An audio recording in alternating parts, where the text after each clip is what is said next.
할렐루야. 네, 하나님 은혜 가운데 그동안 잘 지내셨습니까?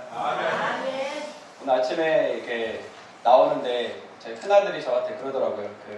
오늘 아빠 설교 얼마나 오랫동안 할 거야? 라고 그러더라고요. 그래서 제가 한 3시간 할 거라고 얘기했는데 오늘은 최대한 짧게 말씀은 짧을수록 은혜가 깊은 것 같아서 짧게 할 수 있도록 노력하겠습니다. 1년 만에 다시 이렇게 건강한 모습으로 뵐 수 있어서 너무 좋고 또 다시 만날 수 있도록 이 시간을 허락하신 하나님께 감사드립니다. 이번 여름 가족 여행을 앞두고 또 아버지께서는 늘 그랬듯 제게 다시 한번 간증 설교를 이렇게 부탁하셨습니다. 매번 요청을 받을 때마다 이 자리에 서는 것이 저는 늘 부담스럽고 또 설 자격이 되는 사람인가 하는 생각부터 하게 됩니다. 자격을 논한다면 쉽게 결론 낼 수 있을 것 같습니다. 자격 안 된 사람이 이 자리에 서는 것 자체가 부담이고 또 여러분과 함께 또 여러분이 계신 그 자리에서 하나님의 말씀을 듣고 싶은 마음이 전부입니다. 하지만 설교라는 부담 대신 하나님께서 제 삶에 어떻게 역사하셨는지 그리고 그분 인도하신 가운데 어떤 삶을 살아오게 되었는지 다시 묵상하다 보면 이 부분을 여러분들과 함께 나눔으로써 하나님의 이름을 높여줄 수 있겠다는 생각에 다시금 용기를 내어서 이 자리에 섰습니다. 한 가지 간절히 바라기는 이 시간 속에 주님만이 역사하셨으면 하고 또 그분의 이름이 드높여지는 시간이 되었으면 좋겠습니다. 아까 목사님께서 말씀 주셨지만 말씀을 본격적으로 나누기 앞서서 주의사항을 말씀드리겠습니다. 저의 간증 설교를 여러 번 들으신 분들은 잘 아시겠지만 오늘도 저는 울 수 있습니다. 마음은 안 울고 싶다. 오늘 끝까지 담담하게 전하고 내려가고 싶다는 생각뿐입니다. 또 아까 말씀하셨다시피 제 아이들과 아버지 간에 내기를 했다고 합니다. 오늘 제가 설교하면서 운다에 10만 원을 걸었다고 하더군요. 무사히 준비한 말씀을 마무리하고 내려갈 수 있게 간절히 바라며 말씀을 전하도록 하겠습니다. 오늘 여러분들과 함께 나누고자 하는 말씀은 하나님께서 원하시는 삶, 동행이라는 주제의 말씀입니다. 여기 계신 분들 중에 제가 작년에 와서 여러분과 함께 나눴던 말씀이 무엇인지 기억하실지 모르겠습니다. 그때 저는 여러분과 함께 신명기 8장 2절 4절 말씀을 가지고 광야에 대해서 말씀을 나눴습니다. 신명기 8장 2절의 4절 말씀을 같이 읽어보도록 하겠습니다. 내 하나님 여호와께서 이 40년 동안에 내게 광야길을 걷게 하신 것을 기억하라. 이는 너를 낮추시며 너를 시험하사 네 마음이 어떠한지 그 명령을 지키는지 지키지 않는지 알려 하심이라. 너를 낮추시며 너를 줄이게 하시며 또 너도 알지 못하며 내 조상들도 알지 못하던 만나를 내게 먹이신 것은 사람이 떡으로만 사는 것이 아니요 여호와에게서 나오는 모든 말씀으로 사는 줄을 내게 알게 하려 하심이니라. 이 40년 동안에 네 의복이 떼어지지 아니하였고 내 발이 부르트지지 아니하였느니라. 이 광야라는 곳은 지난번에 말씀드렸지만 척박하고 메마른 땅으로 생명을 느끼기 어려운 곳입니다. 그곳을 지난다는 것은 너무 고통스럽고 힘든 경험일 것입니다. 외롭기도 하고요. 하지만 우리가 모두가 알다시피 광야라는 곳은 우리가 하나님을 대면할 수 있는, 그래서 저주의 공간이 아닌 축복이 임하는 곳이라는 점을 다시 한 번 더 강조해서 말씀드리고 싶습니다. 즉 우리가 새롭게 태어나는 곳, 거듭남이 있는 장소가 곧 광야입니다. 여러분 현재 각자의 광야를 걷고 계신가요? 아니면 광야를 지나서 그분의 뜻을 마주하고 있나요? 여기 계신 성도님들 각자가 삶의 어느 단계를 걷고 계신지 알 수 없지만 여러분 모두가 이전의 삶과 다른 거듭난 삶을 살아가는 경험을 하셨기에 주님의 이름으로 축복합니다. 오늘은 광야 이후의 삶에 대해서 조금 더 나눴으면 합니다. 오늘 본문 말씀은 이사야 41장 10절 말씀입니다. 다 함께 읽어보도록 하겠습니다.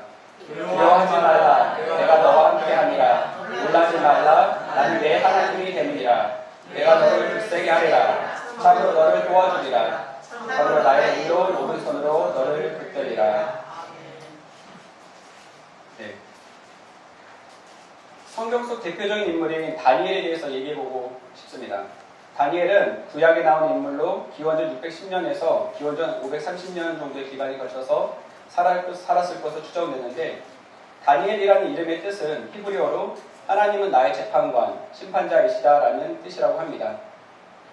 그가 평생 이방 제국의 궁정에 살면서 오직 하나님의 판결과 공의만을 최고의 권위로 인정하고 살 것을 예언적으로 보여주는 이름이라 생각됩니다. 다니엘에게도 저희 모두와 마찬가지로 광야의 시간이 있었습니다. 다니엘은 기원전 605년경 바빌론 느부갓네살 왕이 통치하던 바빌론의 포로로 끌려갑니다. 당시 바빌론의 피정복 국가의 문화적 동화 정책에 의해서 다니엘은 왕실에서 일하게 될 소수 엘리트 그룹에 선발되게 됩니다. 그는 그 나라의 문화와 시스템에 적응할 뿐 아니라 벨드사살이라는 바빌론 이름까지 부여받으며 바빌론의 주요 공직을 맡아 지내게 됩니다. 이후 바빌론에서 페르시아 제국으로 넘어가는 혼란한 시대 상황에서도 다니엘은 하나님이 주신 지혜를 통해 당시 제국의 왕들을 섬기는 자리에 있게 됩니다. 허나 다니엘은 자기가 주는 편안함을 추구하기보다는 하나님의 사람이라는 본연의 진짜 정체성을 잃지 않도록 이를 위해 최선을 다하는 모습은 성경 속에서 그가 맞이한 여러 위기들을 통해서 우리가 확인할 수 있습니다.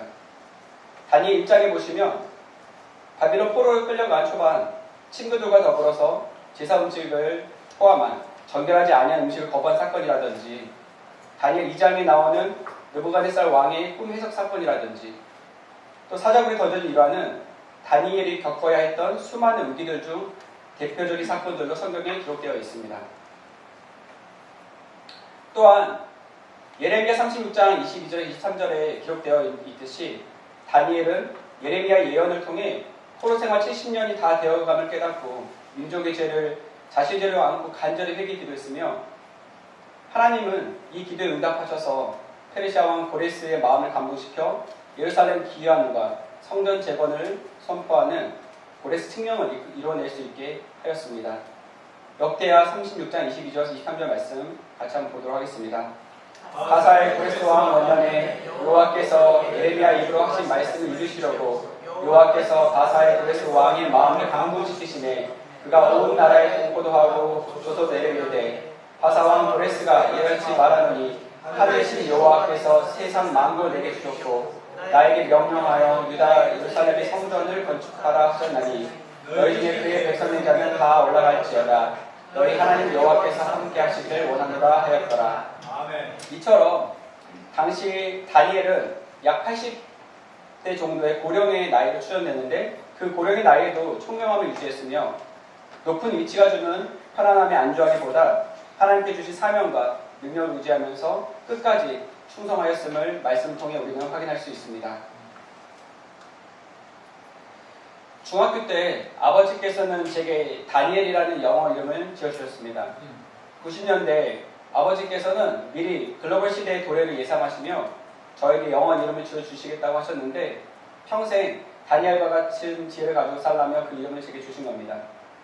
군생활로 저 미군 부대에서 근무할 때라든지 대학 졸업 후 맥쿼리, 오릭스 등 글로벌 회사에서 근무할 때 그리고 7년 반 전 미국에 넘어가 살게 된 후 오늘에 이르기까지 저는 외국인들과 더불어서 지낼 수 있는 많은 기회들이 있었습니다. 하지만 생각보다 영어 이름을 쓸 일은 많지 않았습니다. 오히려 한월이라는 한국 이름을 주로 쓰면서 지냈습니다. 미국인들에게 이 한월이라는 이름이 익숙하지 않고 발음이 어렵기 때문에 어떤 사람은 저를 부를 때 그냥 한 또는 헌터 등 이렇게 들리는 대로 부르기도 했습니다. 그러다 최근에 미국의 다양한 사람들과 같이 어울리며 일할 수 있는 기회가 생기면서 다니엘이라는 이름을 본격적으로 쓰기 시작했습니다. 처음에는 어색하기도 했고 또 한편으로는 과연 이 이름에 걸맞는 삶을 살고 있나 하는 생각이 들기도 했습니다. 하나님의 사람으로서 다니엘은 여러 가지 규감이 되는 모습을 많이 보여주었다고 생각합니다. 그중 가장 대표적인 삶의 모습은 바로 하루에 3번 주님 앞에 나아가 기도하는 삶이었을 것입니다.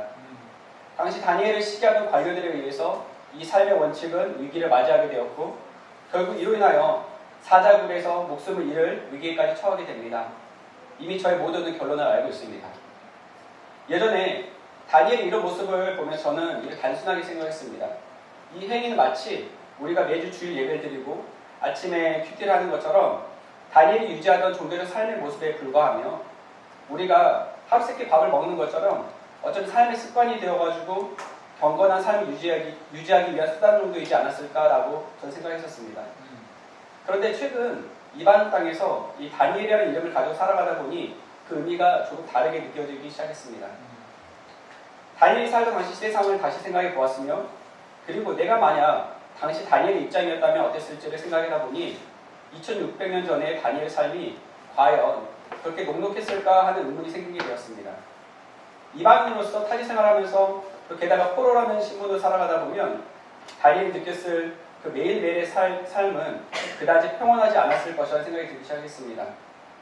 모든 주변 상황이 자신을 죽이기 위한 위협으로 느껴질 때가 훨씬 많았을 것이라는 생각이 들었고, 또 왕을 모시는 위치에서 자기에게 주어진 임무를 수행하는 과정에서 만에 하나 실수를 하거나 잘못된 결정을 할 경우 자신은 물론 자신의 가족과 가까운 친지들까지 위험에 처할 수 있다는 불안감에 짓눌려 살지는 않았을까라는 생각이 들었습니다. 당시 그 나라 출신의 관료들도 그런 마음으로 살았을 텐데, 하물며 이방인의 신분인 다니엘은 더더욱 그런 위기의식 속에 매일을 살았을 거라는 생각이 들었습니다. 이런 생각이 들자 다니엘이 드렸던 하루 3번의 기도는 단순한 종교 행위, 신앙생활의 유지라는 명분을 뛰어넘는 말 그대로 매일이 치열한 전투 현장과 같은 삶 속에서 살아가기 위한 처절한 몸부림일 수도 있었겠다. 그리고 삶의 유일한 구명줄을 붙잡고 버틴 삶의 모습이었겠구나라는 생각이 들기 시작했습니다. 아침에 눈을 떠서 큐티를 합니다. 큐티를 하고서 하루를 시작하면 마음이 평온해집니다. 그리고 오늘도 난 나의 신앙생활을 잘 유지하고 있구나 라고 자기 만족의 삶을 사는 경우도 있을 것 같습니다. 하지만 매일매일 목숨을 걸고 전투를 치르러 나가는 군인의 신분이라면 어떨까요? 오늘 내가 하나님을 강하게 붙들지 않고 그분의 손을 놓친 순간 이 생명이 끝나겠구나 싶어가지고 매일같이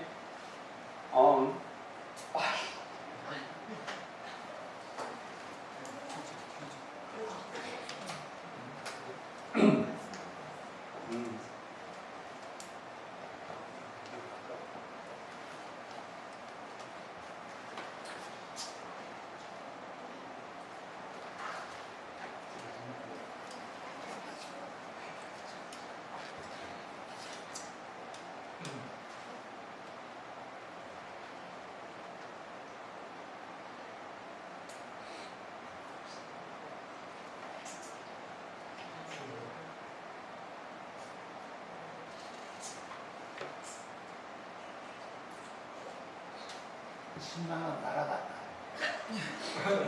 그러니까요.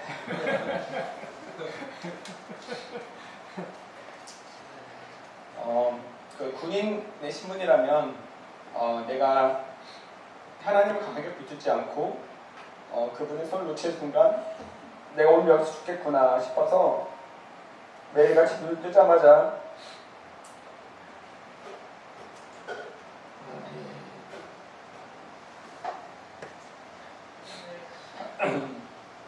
하나님 앞에 달려가 엎드려 기도해야만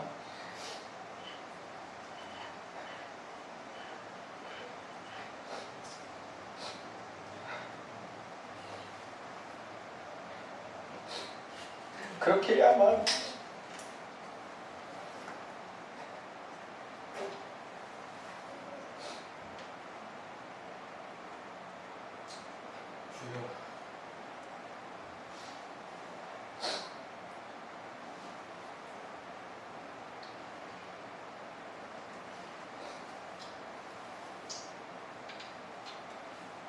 그런 간절한 마음을 가지고 나가는 사람도 분명히 있을 것입니다.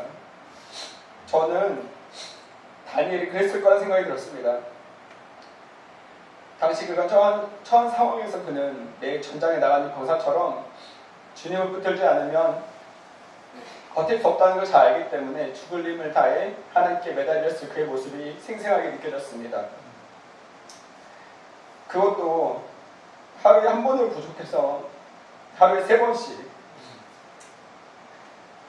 주님을 꼭 붙잡고 매달리며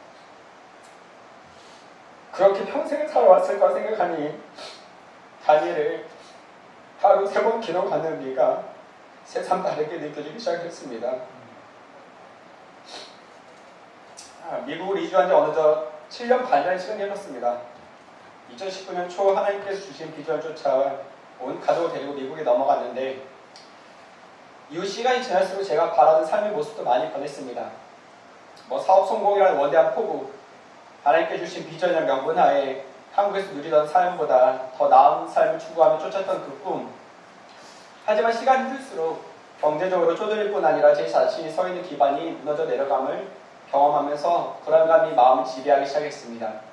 혹독한 현실 앞에서 세 자녀의 아빠로 그리고 사랑하는 아내를 평생 책임져야 하는 남편으로서 느끼는 삶의 무게는 하루가 다르게 더욱더 커져감을 느끼게 되었습니다. 일상은 더 이상 웃으며 행복을 누린 삶이 아닌 살얼음 파를 걷는 듯한 불안감과 걱정에 압도당하는 삶으로 변해갔습니다. 성경수 다니엘은 매 순간 하나님께 묻고 싶은 게 얼마나 많았겠습니까? 작은 실수 하나에 언제라도 목이 날아갈지 모르는 상황에서 수많은 결정을 내려야 하는 순간순간마다 진심으로 내 목숨이 이걸로 끝일지도 모르겠다는 심정이었을 텐데 그때마다 하나님께 답을 구할 때까지 묻고 또 묻기 위해서 매달렸을 것입니다. 어쩌면 3번의 기도로도 부족하지 않았을까 하는 생각이 들었습니다.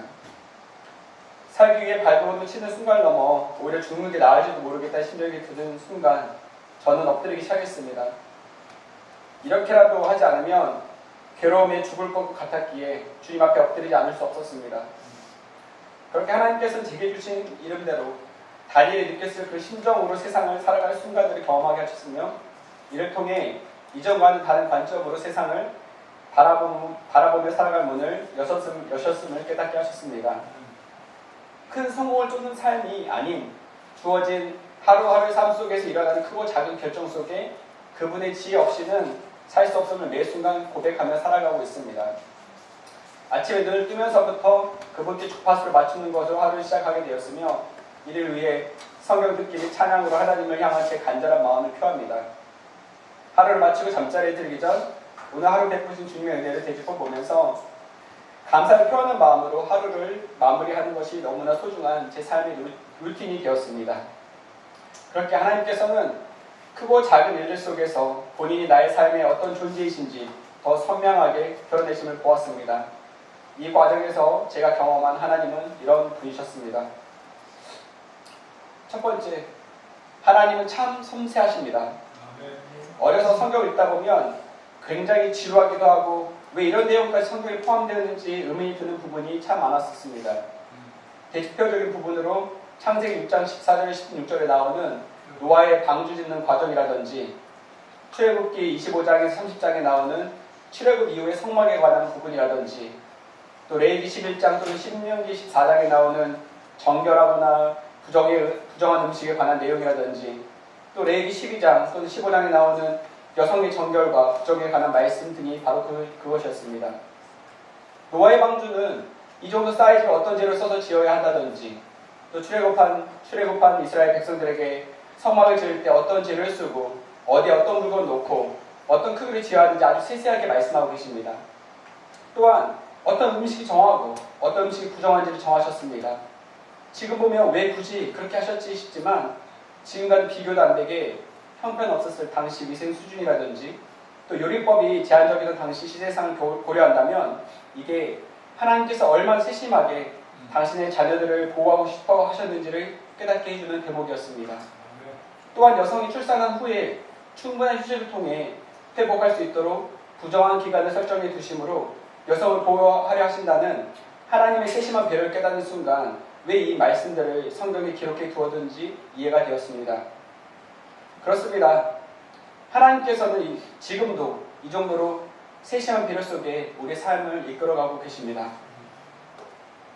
이와 관련해서 최근에 일하면서 겪었던 저의 한 가지 일화를 나누고자 합니다. 예전에 대학 졸업하고 금융 일을 처음 시작하면서 주니어 때 주로 했던 작업은 이 엑셀이라는 프로그램을 가지고 금융 모델을 만드는 일이었습니다.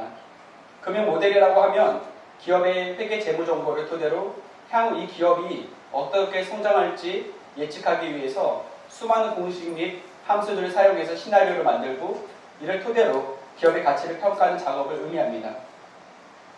모델을 만드는 과정은 시간도 많이 들고 또 꼼꼼하게 들여다봐야 하는 일이다 보니 고도의 집중을 요할 뿐 아니라 때로는 며칠 밤을 새우며 붙들고 해야 하는 지난한 작업이기도 했습니다. 20대째 지금보다 더 빠릿하고 넘치는 체력을 가지고서도 힘들었던 작업으로 기억하는데 최근에 이 일을 다시 해야 하는 상황이 생겼습니다. 복잡함 때문에 어느 누구 하나 선뜻 나서겠다는 사람이 없었는데 아뿔싸 이 일이 제게 떨어졌습니다. 제 몸의 첫 반응으로 극도의 스트레스를 느끼기 시작했습니다. 아, 잘해낼 수 있을까 하는 두려움과 함께 말이죠. 답답한 가슴을 부여잡고 기도를 하기 시작했습니다. 주여, 이 나이에 제가 이것을 할 수 있을까요? 괴로워하는 저를 옆에 지켜보던 아내는 진심으로 제가 괜찮은지 염려했습니다. 이 일이 내게 떨어진 데는 이유가 있겠지. 또 하나님께서 허락하셨으니 내가 해야 하겠지 라는 마음으로 또 시간을 지체할 수 없었기에 일단 부딪혀 보자는 생각으로 작업에 돌입하였습니다. 그렇게 하루가 거의 끝나갈 무렵 생각보다 빨리 모델의 80에서 90%가 완성이 되었습니다. 이 모든 과정을 자세하게 설명하기는 어렵지만 그 하루 동안 우여곡절이 참 많았는데 작업 과정에서 막히는 부분이 자주 발생했습니다. 그럴 때마다 책상에 엎드려 기도하기 시작했습니다. 하나님, 이건 어떻게 풀어가야 할까요? 어떤 부분에 어떤 아이디어로 이 로직을 만들어야 할까요? 기도를 마치고 잠시 묵상에 잠기곤 했는데 그럴 때마다 갑작스럽게 아이디어가 번뜩이면서 실마리를 찾을 수 있었습니다. 그렇게 오래 걸릴 거라 생각했던 작업은 생각보다 훨씬 빠르게 마무리할 수 있었습니다. 이뿐이 아니었습니다. 이후 팔로우하는 과정에서도 순간순간 주시는 하나님의 지혜를 통해 일을 순조롭게 마무리할 수 있었는데 이 모든 과정이 얼마나 은혜로웠는지 말로 다 표현할 수가 없었습니다.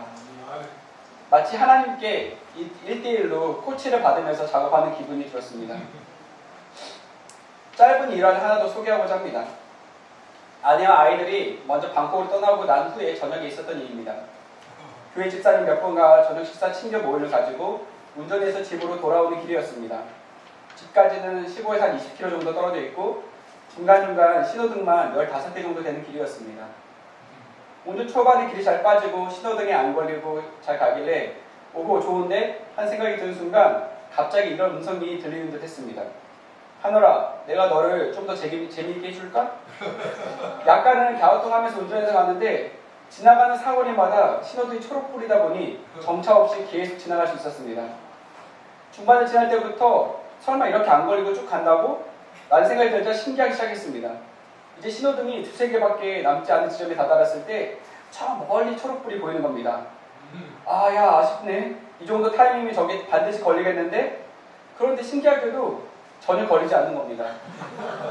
그렇게 단 한 번 정차 없이 쭉 와서 집에 도착하게 되자 저는 이렇게 웃으며 하나님께 말씀드렸습니다. 아, 하나님 덕분에 아주 즐겁게 웃으며 집까지 왔네요. 이런 위트 있는 동행 정말 감사드려요. 둘째, 하나님은 실수가 없으십니다. 우리는 알고 있습니다. 하나님께서 전지전능하시며 작은 실수조차 없으신 분이라는 것을 말입니다.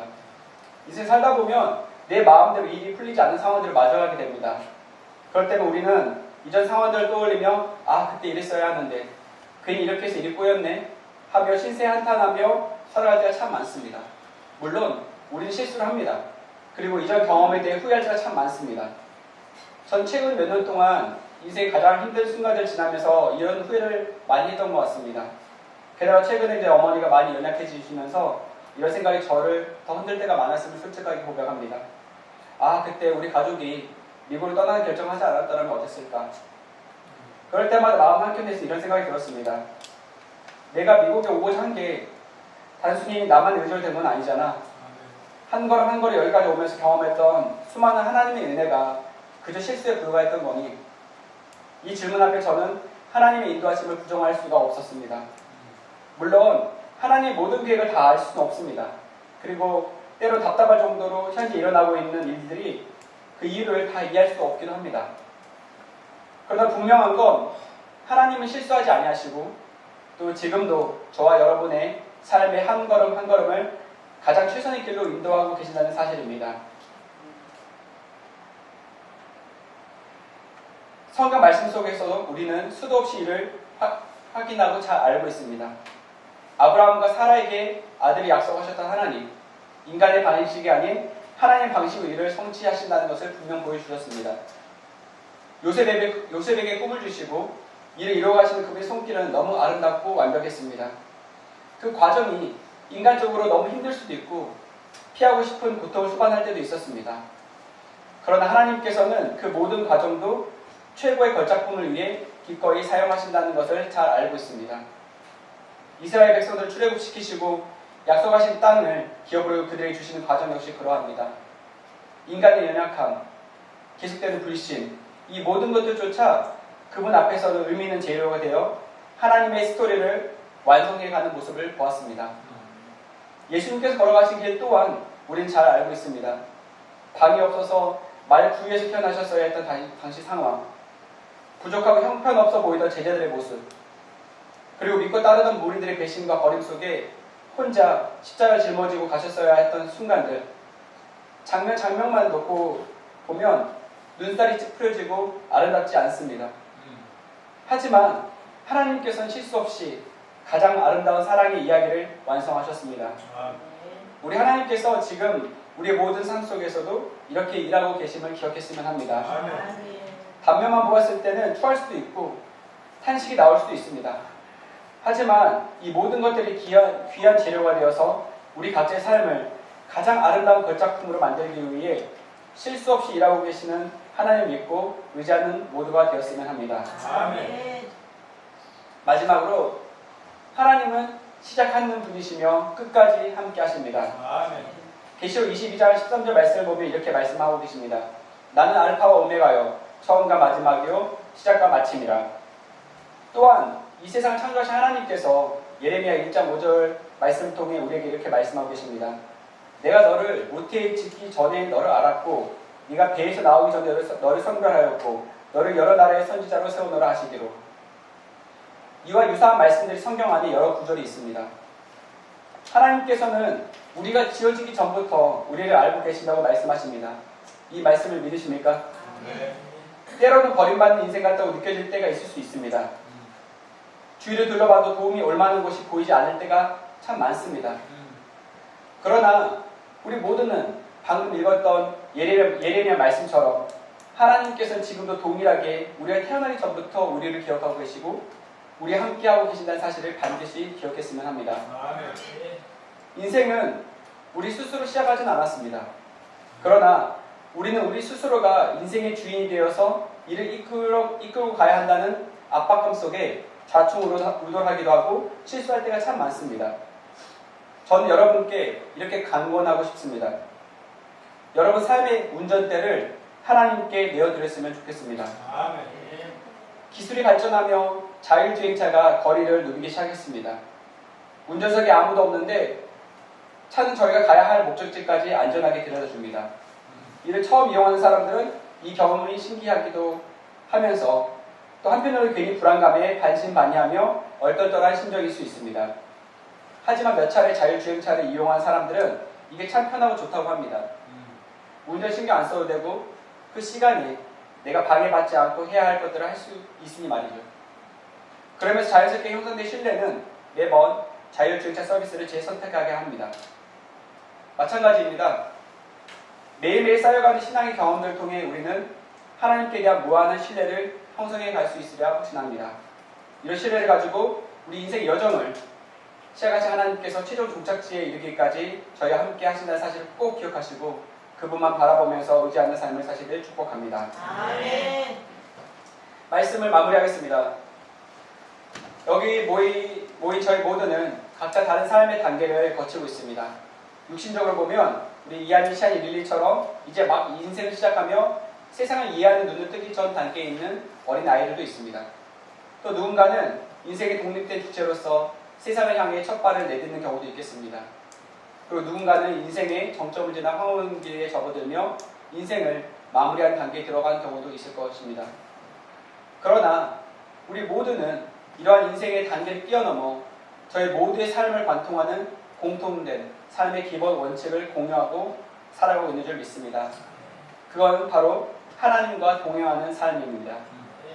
오늘 아침 눈을 뜨며 하나님께 잘 자고 일어났습니다. 밤새 잘 자고 일어나게 해주셔서 감사합니다. 라는 인사로 시작하셨을까요? 주님, 오늘 하루는 어떻게 펼쳐질까요? 오늘도 저와 함께 동행해 주실 거죠? 오늘은 서울 우리교회 나가서 간증을 하게 됩니다. 제 일가 드러나는 것이 아니라 제 입술을 통해서 당신의 은혜가 전해지게 해주실 거죠? 오늘 점심은 뭘 먹는 게 좋을까요? 마음속에 지금 이런 생각이 드는데 이 생각이 당신 뜻에 부합하는지 모르겠어요. 주님께서 제 마음을 이끄셔서 당신이 원하는 방향으로 제 삶이 나아가게 해주시겠어요? 오늘 회사에서 이런 일이 있었어요. 이걸 제가 할 수 있는지 잘 모르겠어요. 어디서부터 시작해야 할지 모르겠어요. 어떻게 풀어가야 할지 지혜를 주시겠어요? 아니면 이를 위해 꼭 필요한 사람과 연결되게 해주시겠어요?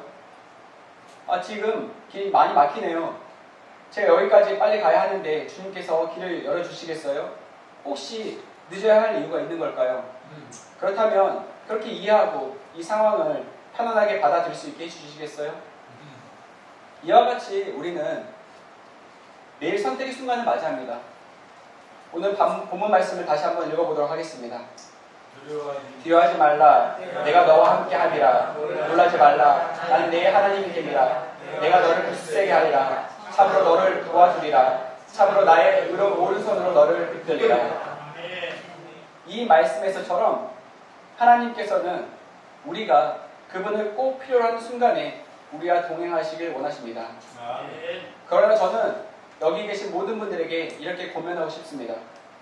우리가 그분을 꼭 필요로 하는 순간뿐 아니라 매 순간 하나님과 동행했으면 합니다.